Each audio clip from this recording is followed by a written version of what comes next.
Bapak Ibu guru yang hebat, yang selalu saya banggakan, dan kepada staf TU dan karyawan SMK 1 Silok yang saya banggakan. Pertama-tama marilah kita panjatkan puja dan puji syukur kehadirat Allah Subhanahu wa taala yang telah melimpahkan rahmat dan hidayahnya sehingga kita bisa berkumpul menimba ilmu di tempat yang barokah ini. Yang kedua, marilah kita panjatkan sholawat dan salam kehadirat Nabi Muhammad SAW dengan mengucap Allahumma sholli ala Sayyidina Muhammad wa ala Sayyidina Muhammad. Pada hari ini teman-teman kita yang sudah menjalani pendidikan guru penggerak memenuhi tugasnya untuk menyampaikan materi atau yang disebut diseminasi kepada Bapak Ibu guru, dan ini sebuah keberuntungan bagi Bapak Ibu guru karena kita akan mengetahui di mana restitusi dalam lembaga kita itu sangat penting. Disiplin positif, restitusi, dan 5 posisi kontrol guru yang akan disampaikan oleh Bu Kenis dan Bu Yuli nantinya, sehingga ini tambahan ilmu bagi kita semua. Jadi di zaman yang sudah maju dan anak-anak kita yang sudah, mereka itu disebut Gen Z, jadi kita harus memenuhi kebutuhan mereka sehingga kodrat zamannya terpenuhi. Itu menurut filosofi Ki Hajar Dewantara. Jadi Bapak Ibu, mari kita belajar bersama di sini dengan calon guru penggerak angkatan 10 ya. Angkatan 10, sehingga kita bisa menimba ilmu, menambah pengetahuan kita tentang disiplin positif. Yang fokusnya di sini pada restitusi dan 5 posisi kontrol guru. Yang mungkin kita tidak pernah tahu poin-poin penting di sana, apa yang harus kita lakukan di luar maupun di dalam kegiatan belajar mengajar. Sehingga mari kita simak bersama-sama, mari kita berdiskusi, nanti kita bisa saling tukar pendapat tentang permasalahan-permasalahan yang ada di dalam sekolah kita atau di luar sekolah kita, dan bagaimana cara menangani anak yang baik. Nah, di sini Bu Yuli dan Bu Kenis akan menyampaikan materi tentang disiplin positif, dan mari kita mengikuti kegiatan ini sebaik-baiknya sehingga banyak ilmu yang akan diserap oleh kita. Itu saja dari saya. Semoga kegiatan ini diberi kelancaran dan semoga kegiatan ini bermanfaat bagi kita dan anak-anak didik kita. Terima kasih. Wassalamualaikum warahmatullahi wabarakatuh.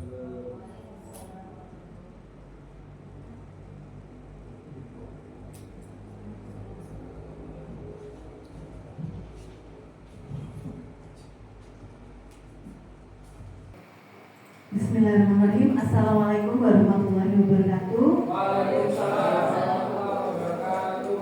Terima kasih Bapak Ibu guru hebat yang sudah memberikan kesempatan pada saya. Perkenalkan terlebih dahulu, nama saya Yuli Purwandari. Saya CGP angkatan 10. Tempat mengajar saya di SDN Harjomulyo 1. Nah, di sini saya akan melakukan diseminasi aksi nyata modul 1C4 tentang implementasi budaya positif. Tapi sebelum itu saya yakin Bapak Ibu merasa capek, merasa jenuh karena seharian sudah melakukan pembelajaran kepada siswa-siswi. Monggo dipersilakan berdiri dulu. Mari kita senang-senang. Kita menirukan gerakan yang ada di video ini.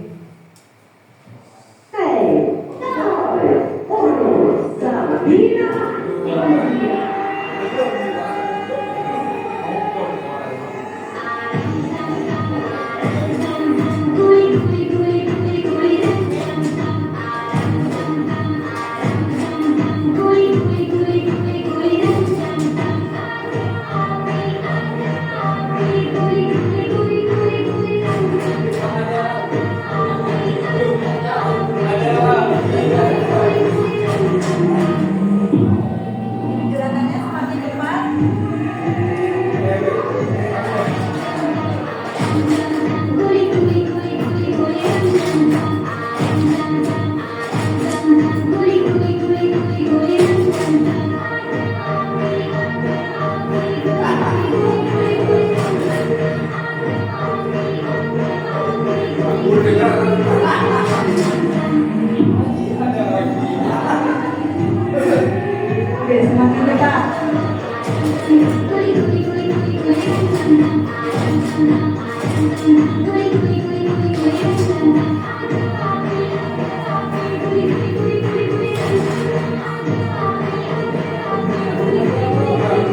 nikah. Dari video yang barusan, apa yang Bapak Ibu rasakan? Sedang berkeringat. Video ini membantu untuk melatih sensorik motorik anak. Jadi tadi saya lihat Bapak Ibu ada yang cuma gerakannya gini aja, ada yang gini, terus gini aja, jadi nggak nutut gitu. Baik Bapak Ibu, di sini saya akan menjelaskan tentang budaya positif. Budaya positif itu merupakan perwujudan dari nilai-nilai atau keyakinan universal yang diterapkan di sekolah. Budaya positif di sekolah ialah nilai-nilai keyakinan dan kebiasaan-kebiasaan di sekolah yang berpihak pada murid agar murid dapat berkembang menjadi pribadi yang kritis, terhormat dan bertanggung jawab. Nah, ini Bapak Ibu ada konsep inti budaya positif. Yang pertama ada perubahan paradigma belajar, yang kedua disiplin positif, yang ketiga nilai-nilai kebajikan, yang keempat kebutuhan dasar manusia, lalu kelima motivasi perilaku manusia, keenam posisi kontrol guru, lanjutnya keyakinan kelas, yang kedelapan segitiga restitusi. Nah ini Bapak Ibu, pembelajaran dengan paradigma baru. Pembelajaran dengan paradigma baru merupakan pembelajaran yang dirancang berdasarkan pembelajaran berdiferensiasi, sehingga para peserta didik dapat belajar sesuai dengan bakat dan minatnya agar dapat terwujud profil pelajar Pancasila secara holistik. Jadi yang selama ini pendidikan itu berpusat pada guru, jadi guru aja yang ngomong. Nah, sekarang itu pendidikan itu harus berpihak pada murid. Jadi kita harus mengaktifkan murid. Ini ada profil pelajar Pancasila, yaitu kreatif, beriman bertakwa kepada Tuhan Yang Maha Esa, berakhlak mulia, mandiri, bergotong royong, berkebinekaan global, bernalar kritis. Nah, Bapak Ibu, untuk materi yang pertama perubahan paradigma. Ada A dan B. Anda dan teman Anda di sebelah Anda. Kalau di sini contohnya, sobeklah secari kertas kecil, tuliskan benda atau sesuatu yang sangat berharga untuk Anda. Misalkan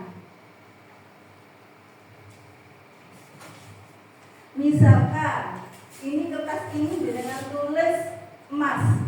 Emas itu kan berharga ya. Nah, emas itu kertas ini jenengan genggam. Nanti salah satunya yang genggam ya. Nah, lanjut letakkan belum Bapak. Letakkan salah satu tangan Anda dan genggam benda tersebut, sesuatu tersebut dengan segala daya. Buatlah sebuah kepalan. Teman Anda akan mencoba sekuat tenaga dengan berbagai cara untuk meminta Anda memberikan benda tersebut. Yang B bisa membujuk, mengancam atau menghadik, merayu, menyuap, apa saja agar dapat membuka kepalan tangan Anda. Dilihat apa yang terjadi. Monggo coba dipraktekkan.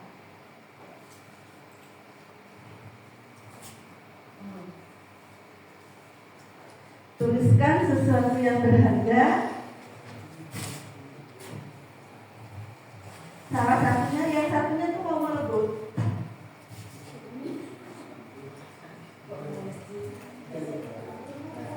Sudah, Bapak Ibu?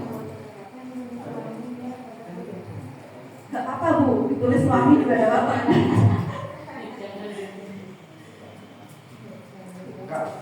Iya, monggo digenggam. Yang satunya berusaha untuk merebut. Bagaimana? Monggo. Berusaha itu sesuatu yang berharga untuk jenengan semua. Sesuatu yang sangat berharga. Misalkan Bapak ini dikasih mau buka, mau ngambil. Boleh apa enggak? Boleh apa enggak? Boleh apa enggak? Nah, pemaksaan.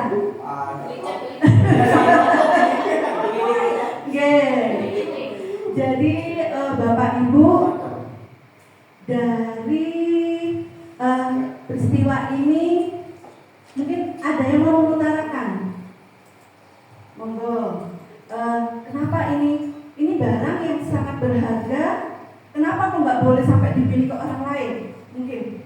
Monggo, siapa? Monggo Pak. Oke. Seseorang yang memiliki sesuatu yang berharga, ketika dilihat orang lain, pasti orang lain itu tertarik. Bisa saja timbul rasa ingin memiliki juga, seperti itu. Seperti Pak Fir daripada itu makan pasti sampai benar-benar sakit, memaksa dengan biasa kapok. Nah, tapi banyak cara mengambil. Kalau Pak Fir tadi memaksa kayak kopi ya, tapi bisa jadi dengan rayuan, bisa saja dengan yang lainnya, seperti itu. Dan karena demi memiliki juga barang yang berharga bagi kita itu. Ya. Jadi intinya Bapak Ibu, kita akan mempertahankan apa yang kita punya. Ya, kita akan pertahankan apa yang kita punya. Tapi kita akan melepas jika kita menginginkan. Kita akan memberikan kepada orang lain jika kita menginginkan. Itu ternyata yang bisa mengontrol semua itu adalah diri kita sendiri. Lanjut, Bapak. Nah, yang berikutnya tentang disiplin positif. Apa makna disiplin? Disiplin artinya belajar. Makna kata yang berasal dari konotasi disiplin dari murid-murid Socrates dan Plato. Disiplin diri membuat orang menggali potensinya menuju tujuan yang apa yang dihargai. Namun, dalam budaya kita makna disiplin selalu dikaitkan dengan kepatuhan. Padahal disiplin adalah suatu proses untuk mencapai tujuan. Ini pertanyaan pemantik. Apakah hukuman dapat mendisiplinkan anak, Bapak Ibu? Gimana? Pertanyaannya, apakah hukuman dapat mendisiplinkan anak? Saya jawab, bisa jadi. Bisa jadi. Hukuman dapat mendisiplinkan anak, bisa jadi. Ternyata selama ini kita itu sebagai guru kebanyakan itu sebagai guru penghukum. Ya, anak salah sedikit, kamu jangan gini ya, itu sudah pasti itu sudah. Ternyata anak itu bagaimana? Dia tidak hanya dia cuma mungkin takutnya cuma sementara, ya takut. Tapi setelah itu pasti mengulangi lagi. Dia mencari perhatian. Lanjut, pemberian hukuman dengan hal positif seperti menulis, saya tidak akan datang terlambat, atau bersihkan halaman adalah upaya mendisiplinkan anak. Saya tidak akan datang terlambat. Itu bagi anak yang sering datang terlambat, pasti datang terlambat, Pak, saya nanti, atau Bu, saya nanti menulis saja, saya tidak akan datang terlambat meskipun berapa ratus kalimat atau berapa puluh kalimat saya akan menulis saja. Itu. Atau membersihkan halaman adalah upaya mendisiplinkan anak. Ternyata semua itu tidak seperti itu. Saya masih ingat pengalaman saya dulu juga pernah sekolah di SMP 1 Silo. Saya punya bapak guru yang mungkin sekarang sudah pensiun gitu. Seangkatan saya mungkin ingat. Dulu itu kalau terlambat itu mesti ayah kesini. Ya kenapa Pak? Pilih daun. Pengen dapat nilai bagus apa enggak? Jadi akhirnya teman-teman itu bukan cuma ngambil yang di bawah, jadi yang di atas pohon juga biar jatuh. Akhirnya kalau yang dapat daun banyak itu nilainya banyak. Itu kalau dulu seperti itu. Ternyata hal seperti itu Bapak Ibu itu tidak mendisiplinkan anak. Jadi anak-anak saya datang aja cuma suruh milih daun, biarin terlambat nggak apa-apa. Jadi tetap seperti itu, ya. Yang berikutnya, memberikan penghargaan dapat meningkatkan motivasi anak. Sebenarnya memberikan penghargaan dapat meningkatkan motivasi anak itu bagus. Cuma bagi yang lainnya, teman-teman yang lainnya itu mesti berpikir, ya, wong itu aja sering dapat, meskipun sudah belajar sungguh-sungguh, enggak kira dapat juara 1, biaris. Itu mesti ada pikiran untuk apa ya? Ada pikiran pesimis, Ini konsep disiplin dengan identitas gagal, yaitu hukuman tadi, menyakitkan, tidak nyaman. Dulu saya juga pernah mengalami ketika saya kelupaan tidak mengerjakan tugas. Dulu juga pengalaman di SMP sini, kelupaan tidak mengerjakan tugas. Saya sama teman-teman itu disuruh keliling lapangan yang tengah itu, suruh keliling itu sambil hormat. Itu beliaunya dulu guru bahasa Indonesia, sampai sekarang saya ingat. Nah, hukuman itu murid takut, memaksa.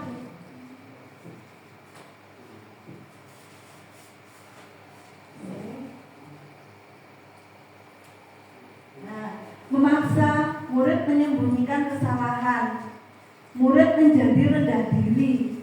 Itu kalau diberi hukuman. Lalu penghargaan tidak efektif, merusak hubungan, mematikan kreativitas, menghukum dengan sistem ranking, dan merampas hak menghargai dirinya. Ini konsep disiplin dengan identitas sukses. Konsekuensinya, penguatan jangka pendek, perlu monitoring berkelanjutan, murid menghormati peraturan, kehilangan waktu untuk merenungi kesalahan. Lalu yang restitusi, seperti tadi sudah dijelaskan oleh Bu Kenis, murid bertanggung jawab untuk perilakunya, fokus pada pemecahan masalah jangka panjang, murid menghormati dirinya dan orang lain, teori kontrol, lalu murid bersemangat memperbaiki kesalahan. Nah, ini ada nilai-nilai kebajikan, nilai positif yang disepakati bersama, lepas dari suku bangsa, agama, ras, bahasa maupun latar belakangnya. Di situ ada dari Dr. William Glasser bahwa setiap perilaku atau perbuatan memiliki suatu tujuan. Lalu dari Diana Gosen, dengan mengaitkan nilai kebajikan yang diyakini oleh seorang, maka akan muncul motivasi intrinsik sehingga dapat mencapai tujuan yang diinginkan. Nilai P5,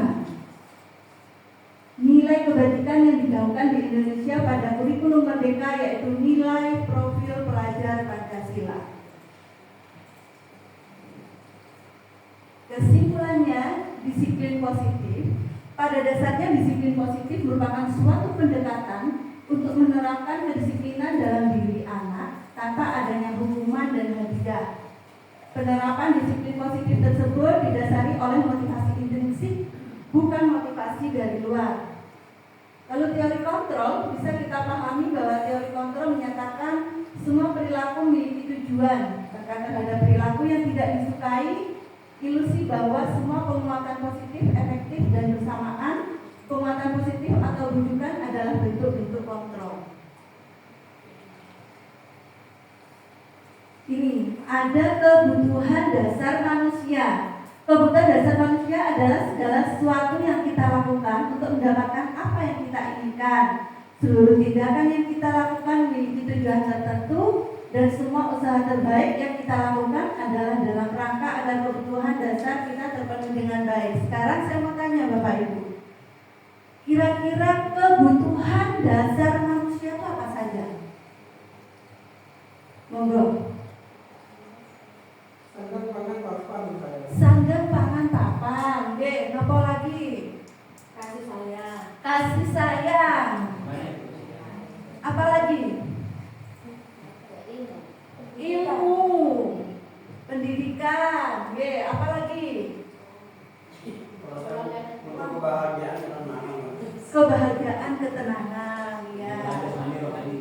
jasmani rohani betul Bapak. Oke, lanjut Pak. Nah, ini 5 kebutuhan dasar manusia. Yang tadi bertahan hidup itu ada pakaian, tempat tinggal, keamanan, kesehatan. Masuk bertahan hidup. Kasih sayang, rasa diterima, dipedulikan, berbagi, kerjasama menjadi bagian dalam kelompok. Lalu penguasaan itu ada harga diri, keinginan untuk dianggap, memimpin, berprestasi, diakui, didengar. Lalu kebebasan, mandiri, memiliki pilihan, mencoba hal baru, mampu mengendalikan arah dirinya. Kesenangan bermain, humor, antusiasme, tertawa, itu kebahagiaan juga deh, jasmani dan rohani. Ya, betul. Ini Bapak Ibu, dunia berkualitas. Siapakah orang-orang yang paling penting dalam hidup Anda? Keluarga, teman. Siapa lagi? Kekasih.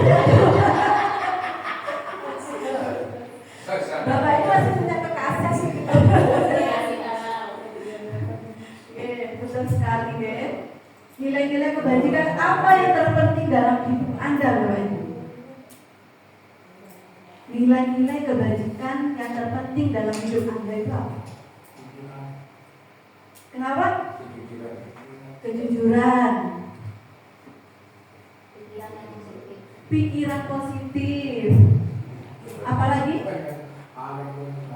Dapat berbagi. Oh, dapat berbagi. Dengan siapa, Pak?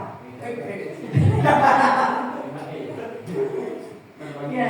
Yang ketiga, kalau Anda menjadi orang yang ideal, karakter atau sifat apa yang Anda paling inginkan ada pada diri Anda? Karakter apa? Bijaksana, adil, rendah hati. Sering memberi Pak Imam. Oh, sering memberi. Jasmani dan rohani tadi ya. Saya Pak Imam jadi kesal. Ya. Lanjut. Apa pencapaian Anda yang Anda sangat banggakan sekarang ini? Pekerjaan.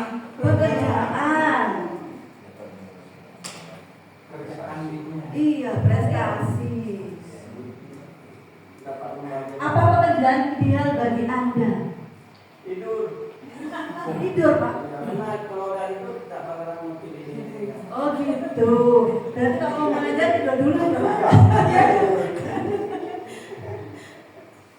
Oke. Sekarang ceritakan bagian perjalanan hidup Anda, di mana Anda merasa itulah titik puncak hidup Anda. Orang itu begitu. Gimana? Monggo, siapa yang mau bercerita? Depan istri. Karena yang lebih tua dan berpengalaman. Titik puncak itu depan istri. Yes, marilah. Ya, nak. Puncak kehidupan itu tentang kebahagiaan pribadi. Kebahagiaan orang lain. Karena orang membahagiakan orang lain itu mendapat pahala.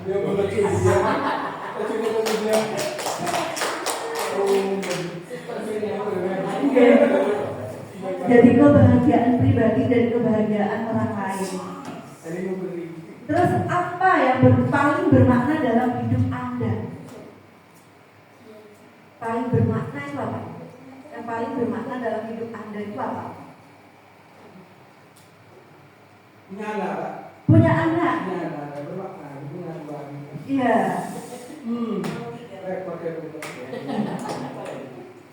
Terus apa lagi? Orang tua. Punya istri. Ya betul nih Bapak. 2 juga Bapak. Iya.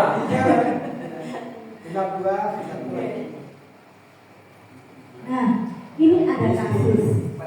Ibu Rani, guru wali kelas 5 di SD Pelita Hati, sedang bingung menghadapi ulah salah satu murid di kelasnya, Doni. Beberapa anak di kelas 5 telah datang padanya dan mengeluhkan Doni yang sering kali meminta bekal makan siang mereka dengan paksa. Jika Anda menghadapi situasi seperti Ibu Rani, apa yang akan Anda lakukan? Menurut Anda kira-kira apa alasan Doni melakukan hal itu yang sesuai dengan kebutuhan dasar manusia tadi? Monggo, siapa yang bisa bantu? Yang? Yang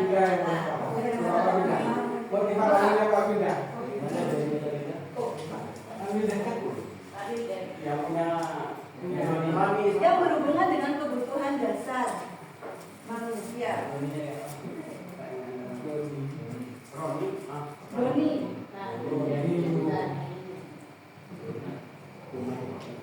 Menurut saya, pertama saya akan tanyakan sama anak tersebut, apakah tidak nyambung atau bagaimana. Kalau memang tidak nyambung, mungkin kita ngajak teman-temannya, ngajak teman-temannya gimana caranya biar dia bisa makan bareng. Kalau dia tidak mau, kadang cenderung kalau anak seperti ini, kalau sudah diajak makan bareng terus sama teman-temannya, cenderung tidak mau. Jadi kita coba dikasih dulu, baru ditanya seperti apa, tambahnya walaupun yang masih harus minta penjelasan. Jadi terima kasih Pak. Jadi dari kasus ini yang berkaitan dengan kebutuhan dasar manusia, itu kira-kira apa? Membutuhkan makan, betul. Apa lagi? Perhatian, masuk kasih sayang tadi. Mungkin dia itu anaknya nakal atau gimana, jadi dia sering mengganggu temennya. Jadi dia minta diperhatikan dengan temennya. Karena dia mungkin tidak diajak bermain, namanya anak nakal mungkin tidak dihiraukan dengan temennya yang lain. Betul ya? Lanjut. Ini motivasi perilaku manusia. Motivasi merupakan dorongan yang timbul pada diri seseorang secara sadar atau tidak sadar untuk melakukan suatu tindakan dengan tujuan tertentu. Yang pertama, menghindari ketidaknyamanan dan hukuman. Murid melakukan disiplin karena ia takut dihukum, mendapatkan imbalan atau penghargaan dari orang lain. Murid melakukan disiplin diri karena ingin mendapat imbalan. Yang ketiga, menghargai nilai-nilai kebajikan diri sendiri. Murid melakukan disiplin diri karena sadar akan nilai kebajikan dirinya. Nah, ini tadi 5 posisi kontrol guru. Ada penghukum, pembuat merasa bersalah, ada teman, pemantau, dan manajer. Miskonsepsi teori kontrol. Ilusi guru mengontrol murid, itu yang pertama. Yang kedua, ilusi bahwa semua penguatan positif dapat efektif dan bermanfaat. Yang ketiga, ilusi bahwa kritik dan membuat rasa bersalah mampu menguatkan karakter. Yang keempat, ilusi bahwa orang dewasa berhak untuk memaksa. Nah, ini contoh penerapan 5 posisi kontrol. Kasusnya siswa tidak memakai atribut lengkap saat upacara bendera. Sebagai seorang penghukum, pasti kita akan berkata patuhi peraturan sekolah lalu berdiri di depan. Itu namanya penghukum.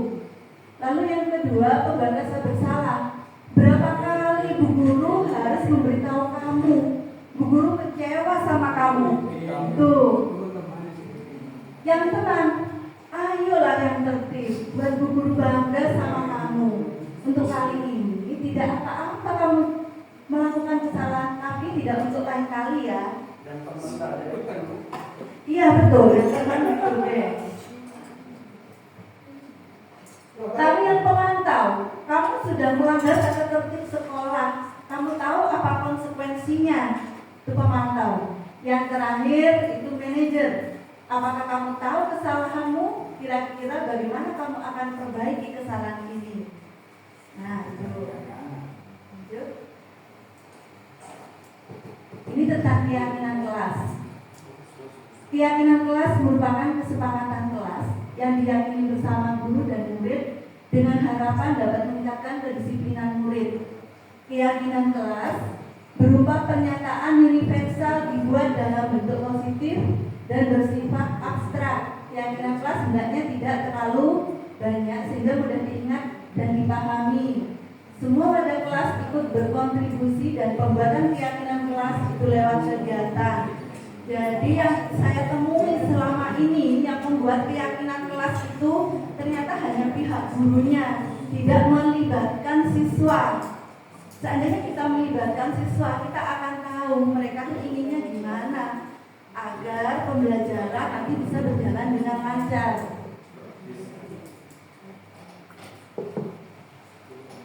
Langkah-langkah penyusunan tindakan kelas itu berdiskusi, menentukan peraturan di kelas, berdiskusi tentang gambaran perilaku yang mencerminkan keyakinan kelas tersebut, mengubah peraturan yang disepakati menjadi kalimat positif, berdiskusi mengenai peran seluruh warga kelas, mencari nilai kebajikan atau keyakinan kelas dari kesepakatan kelas tersebut, meninjau ulang keyakinan kelas dari waktu ke waktu.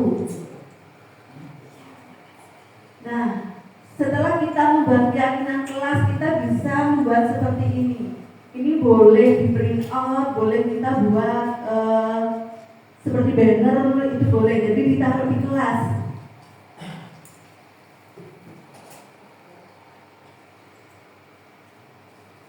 Nah, yang berikutnya segitiga restitusi.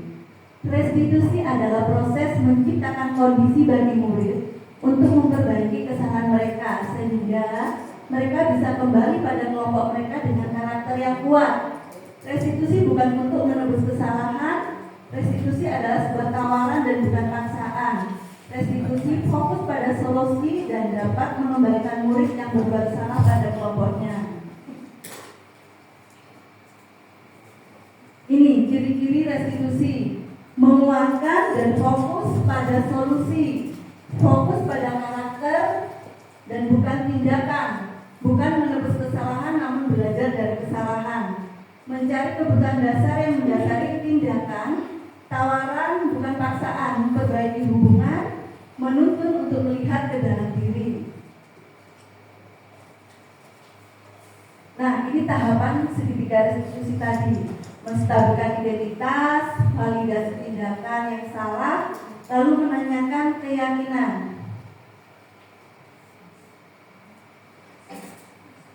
Nah, ini menstabilkan identitas itu bisa berdasarkan prinsip membuat kesalahan adalah bagian dari proses pembelajaran, menggeser identitas gagal ke identitas sukses. Validasi tindakan yang salah berdasarkan prinsip setiap perilaku berupaya memenuhi suatu kebutuhan tertentu. Guru akan bergeser dari pemikiran stimulus respon menjadi proaktif, mengenali dan mengakui kebutuhan murid akan perbaiki hubungan dengan murid.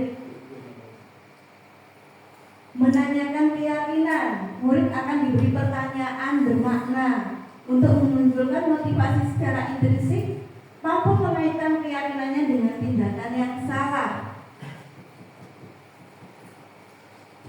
Nah, ini ada praktik penerapan segitiga restitusi. Kasus ini ada di sekolah saya, Bapak Ibu.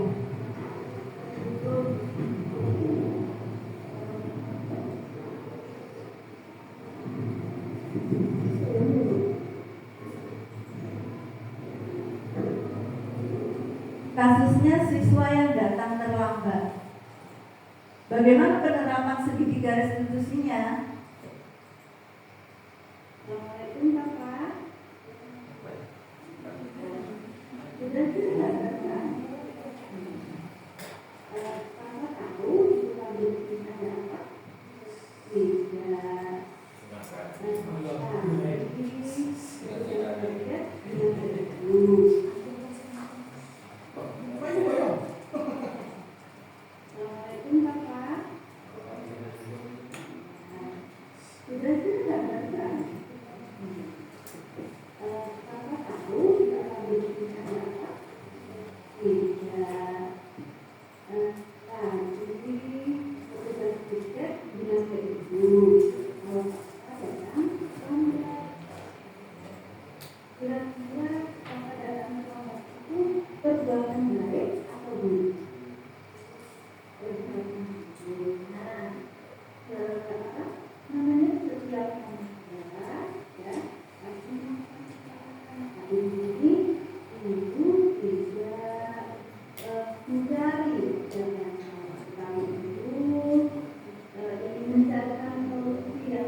ingat tidak kalau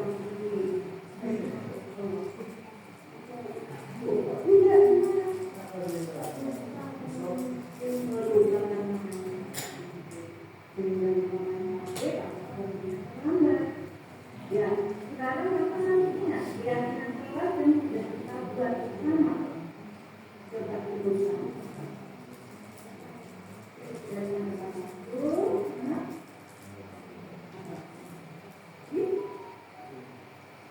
apa? Terus apa? Ya.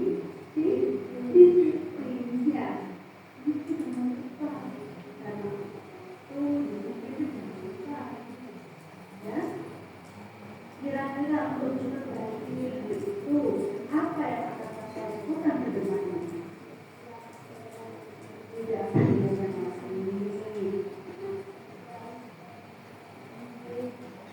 tidak sampai pakai kalau, tidak terus apa lagi?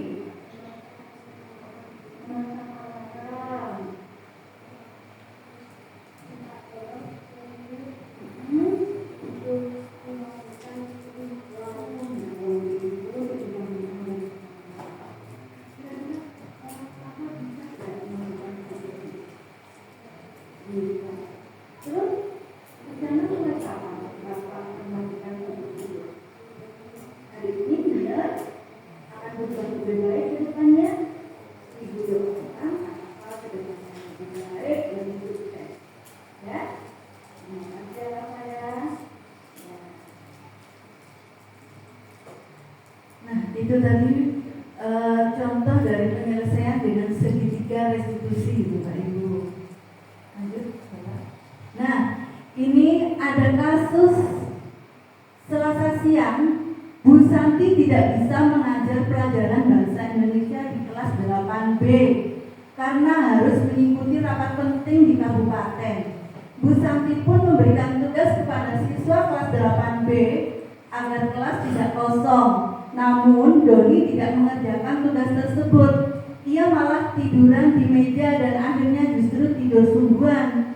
Akhirnya saat pengumpulan tugas, Doni tidak mengumpulkan. Keesokan harinya saat mengoreksi tugas, Bu Santi menemukan satu anak yang tidak mengerjakan tugas, yaitu Doni. Padahal berdasarkan buku presensi, hari itu Doni masuk sekolah. Saat istirahat, Bu Santi pun memanggil Doni untuk klarifikasi. Saya ingin dua orang maju ke depan untuk mengilustrasikan kasus Doni ini. Monggo, dipersilakan. Dua orang, satu sebagai guru, satunya sebagai siswa. Tidak apa-apa meskipun bukan bahasa Indonesia. Monggo. Ini untuk menerapkan segitiga restitusi. Sama Pak. Ya, untuk penerapan segitiga restitusi tadi. Monggo, monggo.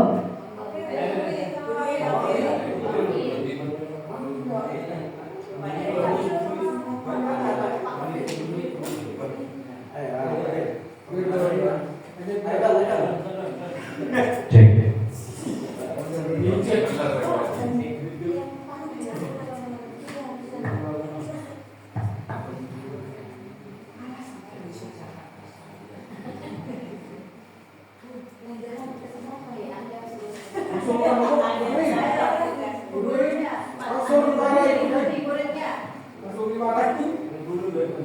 Ini untuk menerapkan segitiga restitusi tadi.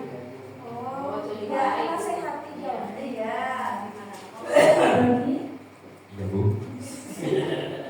Ya nak, di sebelahnya Ibu ya. Iya. Doni kemarin masuk sekolah apa enggak? Masuk.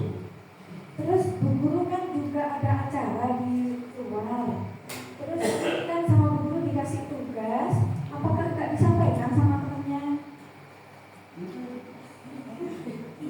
Kayaknya enggak, Bu. Kan sudah saya titipkan ke ketua kelas untuk mengerjakan tugas, tapi setelah Bu Guru cek, bukunya Mas Doni enggak ada. Saya Ketiduran di belakang. Kenapa kok tidur? Kan sekolah itu bukan hotel, Nak. Tadi malam habis mancing. Mancing? Iya. Dapat banyak? Dapat 2. Dari jam berapa itu mancingnya? Jam. Kemana berdua? Jam 7 sampai subuh. Nggak dicari sama ayahnya? Ayah kan kerja malam. Sama ibunya nggak dicari? Ibu tidur. Oh, aduh, berarti dong ini kayak anaknya nggak dianggap ya? Oh, nggak dicari, nggak pulang-pulang, harusnya kan dicari sama ibunya. Mancing bilang. Izin, Iya, di belakang rumah. Oh, mancingnya dekat. Iya. Ya, terus hasilnya mancing diberikan ibu apa dijual? Dijual. Oh, dijual. Terus uangnya? Uang saku. Oh, kayak uang satu. Pinter ya. Jadi kegiatan Mas Doni semalam itu bisa membantu orang tua. Iya. Ya. Baiklah, untuk berikutnya karena Mas Doni tidak mengerjakan tugas, jadi Bu Guru minta hari ini Mas Doni mengerjakan. Bisa? Bisa. Bisa dibawa waktunya yang Bisa. kemarin? Iya. Ya. Terus untuk kesepakatan yang kita buat sebelumnya itu kira-kira Mas Doni itu melanggar apa tidak? Lupa saya. Lupa. Jadi nanti dibaca lagi ya Kak ya, keyakinan kelas yang sudah disepakati bersama biar Mas Doni tidak lupa lagi ya. Jadi isi kesepakatan itu tempel di kamarnya biar Mas Doni itu ingat terus. Oh saya nggak boleh begini, nggak boleh begitu ya. Jadi nilainya Mas Doni nanti lengkap. Iya. Ya. Bu Guru kasih waktu berapa menit mau mengerjakannya? 15 menit. 15 menit. Iya. Cukup. Cukup, Bu. Ya, ya sudah silakan dikerjakan ya Nak ya. Iya. Jangan diulangi lagi. Iya, Bu. Terima kasih, Bu. Sama-sama. Assalamualaikum.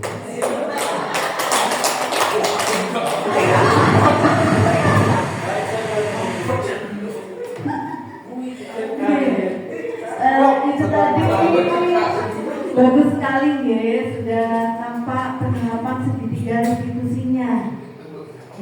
Jadi guru tidak langsung menyalahkan, guru menanyakan dulu kenapa dia berbuat seperti itu. Jadi dia punya alasan tertentu. Lalu setelah itu mengingatkan kesepakatan yang sudah dibuat di kelas itu diingatkan lagi. Lalu memberitahu untuk tidak mengulangi lagi dan menanyakan kepada siswanya kapan dia akan memperbaiki dirinya agar menjadi lebih baik lagi. Itu bagus sekali tadi. Nah, ini ada kasus lagi, Bapak Ibu. Nita, siswa kelas 7A di SMP Harapan Kita, bertengkar dengan teman sekelasnya karena Nita tidak terima pekerjaannya dicontek dengan temannya. Nita marah dan tidak dapat menahan emosinya sehingga mereka bertengkar pada saat jam pembelajaran berlangsung. Pak Andi sebagai guru melerai pertengkaran itu dan mengklarifikasi permasalahan itu. Monggo, satu lagi. Siapa yang menjadi Nita, siapa yang menjadi Pak Andi? Pak Indra itu, Bu. Monggo, Bapak. Monggo, siapa yang sebagai Pak Andi? Lalu yang sebagai Anu Nita, siswanya. Gak apa-apa, monggo. Monggo.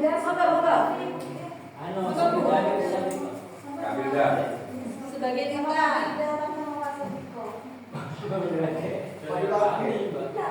Pak Andi.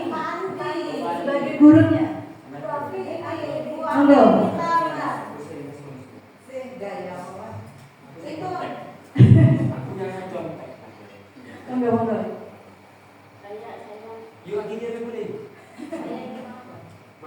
Bukan marah, Bu. Jenengan di kelas itu marah-marah ke temennya, lalu dipanggil sama Pak gurunya. Pak guru sampai Pak Andi, Pak gurunya kamu, Bu.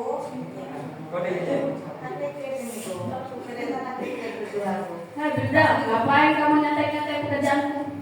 Nggak belajar? Oh iya dong. Enak aja. Oh siap. Belajar dong. Belajar itu yang kerjakan, kamu juga dapat 100. Wah, ilmu itu harus dibagi. Dan tidak mau, kamu tidak mau belajar kamu. Jadi orang itu tidak boleh pelit-pelit lah. Tidak mau. Ayo dihapus pekerjaanku dihapus. Oh sudah masuk, tidak bisa. Tidak bisa. Baik, interupsi Pak. Ini jawaban saya dicoret Pak. Iya Pak, itu Pak nyontek Pak. Saya tidak belajar Pak. Tidak menyontek Pak. Tidak ada buktinya saya menyontek tadi Pak. itu si Saya tidak menyontek Pak. Kenapa saya kelihatan Pak? Saya memikirkan dengan ini Pak. Ya, saya tidak menyontek. Saya tidak terima Pak. Saya dituduh ini Pak. Oke, baik anak-anak sekalian, kita duduk bersama di sini ya. Mari duduk semuanya. Duduk. Iya, duduk ya. Kelihatan kamera. Oh ya lupa. Iya, ada apa nih kok rame-rame semuanya? Ini Pak Bibda Pak nyontek-nyontek pekerjaan saya Pak. Benar. Belajar itu Pak. Enggak Pak, sih cuma ini sedikit tapi tidak menyontek. Hanya mencocokkan jawabannya sama atau tidak. Begitu. Oke, dalam ujian apakah itu diperbolehkan? Enggak boleh lah Pak. Gantian. Oh iya, Gantian. Boleh atau tidak? Tidak boleh Pak. Kalau begitu, itu apakah menguntungkan untuk kamu atau tidak? Oh menguntungkan Pak. Kan dapat nilai sama nanti Pak. Kedepannya nanti hal positif apa yang didapat kamu ketika mencontek? Dapat nilai bagus Pak. Apakah itu hal positif? Bagaimana? Menurut kamu? Ya Pak, tidak boleh mencontek gitu Pak. Sesuai kesepakatan kita dalam ujian itu bagaimana? Harus mengerjakannya secara sendiri-sendiri. Kemudian Jujur Pak. yang ketiga, apa lagi? Bertanggung Bertanggung jawab. jawab. Nah, kira-kira kamu sudah memenuhi kesepakatan itu atau tidak? Belum. Lalu bagaimana kita mencari solusi agar tidak gagal lagi? Menurut kamu harus bagaimana? Harus mengerjakan lagi Pak. Harus mengerjakan lagi. Apakah kamu siap? Kalau dikasih waktu mengerjakan lagi. Baik, kalau begitu silakan duduk kembali. Kamu nanti menemui saya untuk mengerjakan soal kembali. Sudah ya, terima kasih. Silakan.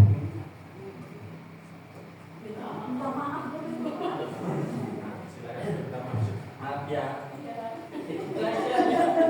Teman-teman yang luar biasa sekali. Ya, itu tadi penerapan segitiga restitusi pada kasus Mita. Oke, ini kesimpulan peran kasus yang dilakukan guru dengan menggunakan pendekatan segitiga restitusi diharapkan guru dapat memposisikan dirinya sebagai manajer dengan mengajukan pertanyaan-pertanyaan bermakna yang membuat murid menjadi lebih mandiri, percaya diri, dan bertanggung jawab. Nah, waduh, sudah sampai terima kasih, salam dan bahagia.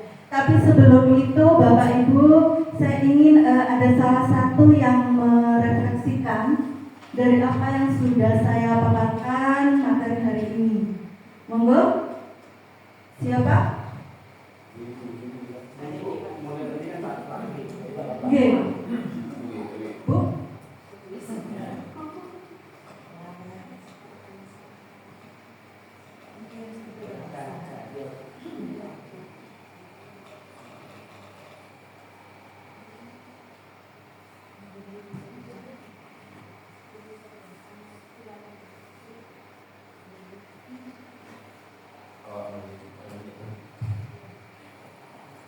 Baiklah, terima kasih atas waktu yang diberikan. Dari penyampaian materi tadi, kesimpulan yang didapatkan yaitu kita membuat keyakinan kelas bersama dengan anak-anak yang disepakati oleh semua siswa, kemudian juga diterapkan bersama-sama. Di sini juga untuk membuat keyakinan kelas itu dengan berdiskusi, kemudian mengubah peraturan yang disesuaikan dengan kondisi siswa dan mencari nilai kebajikan dari keyakinan tersebut, kemudian meninjau ulang keyakinan kelas yang telah dibuat. Itu saja dari saya, terima kasih. Terima kasih kembali, Bu Dewi.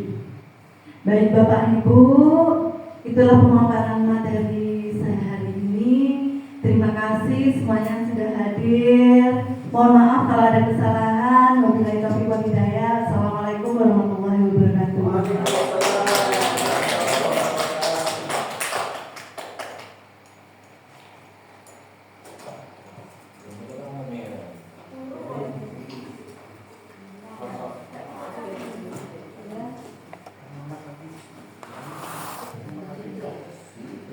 Telah kita ikuti bersama materi yang disampaikan oleh Bu Kenis dan Bu Yuli tentang disiplin positif, restitusi dan 5 posisi kontrol guru, dan itu sangat menambah pengetahuan kita bagaimana cara menangani anak didik kita. Dan sebelum kita tutup acara ini, marilah kita tutup dengan doa yang akan disampaikan oleh Bapak Juhaini. Waktu dan tempat dipersilakan.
Tidak.